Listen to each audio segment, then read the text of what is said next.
इधर कुआं और उधर खाई, अब बीच में लटक गए थे बाबूजी।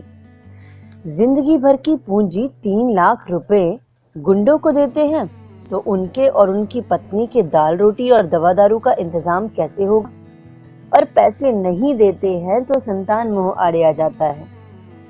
सुरेश भले ही निकम्मा, आवारा और सट्टेबाज है, पर है तो बेटा।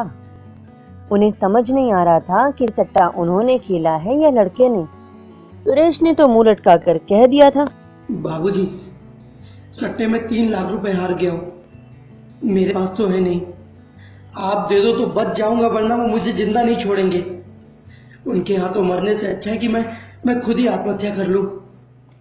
तड़प कर रह गए थे बाबूजी। पैसे देते हैं तो खुद मरते हैं और नहीं देते हैं तो भी मरते हैं। या फिर संतान भी एक किस्म का सट्टा ही तो होती है। क्या नहीं किया था बेटे के लिए? अच्छी से अच्छी ट्यूशन, अच्छी से अच्छी खुराक, पर वो था कि 9th क्लास से आगे कभी बढ़ ही नहीं पाया। और बेटी सुमन के लिए तो कुछ किया ही नहीं था, फिर भी वो हमेशा पढ़ाई में अव्वल।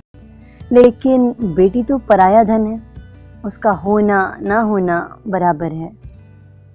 गुंडे उनके घर के बाहर खड़े गालियां दे रहे थे, आस पड़ोस के लोग घरों से निकलकर देख रहे थे। बाबूजी शर्म से गड़े जा रही थी।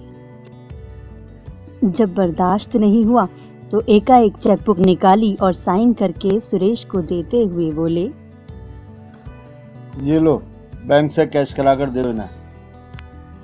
वो चेक लेकर मुंह लटकाए वहां से चला गया। शाम हो गई थी।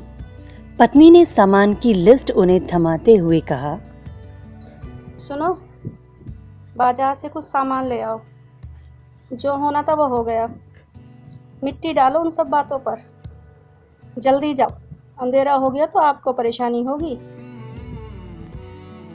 मरे मन से लिस्ट और थैला लेकर घर से निकले। किराने की दुकान पर अच्छी खासी भीड़ लगी थी।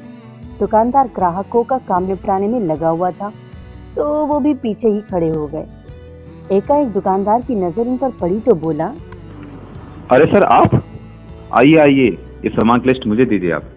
उन पर्ची लेकर अपने नौकर को देते हुए कहा, छोटे लाला, पहले इन सब्जी का सामान पैक कर दे भाई। जानता है ये मजिस्ट्रेट सुमन सरीन जी है ना, ये उनके फादर साहब हैं। हाँ हाँ, मजिस्ट्रेट साहिबा इनकी सगी बेटी है। वहां मौजूद सभी की नजरें उनकी ओर उठ गई थीं। अच्छा, ये सुमन सरीन जी के पिता हैं, मजिस्ट्रेट साहिबा के फादर। सबकी जुबान पर यही बात थी। सामान लेकर वापस लौटते हुए भी लोगों की सम्मान और प्रशंसा भरी निगाहें उन पर लगी हुई थी। वो जो चाहते थे वो बेटे ने नहीं बल्कि बेटी ने कर दिखाया था। गर्व से उनका सीना चौड़ा और सिर ऊंचा हो गया था।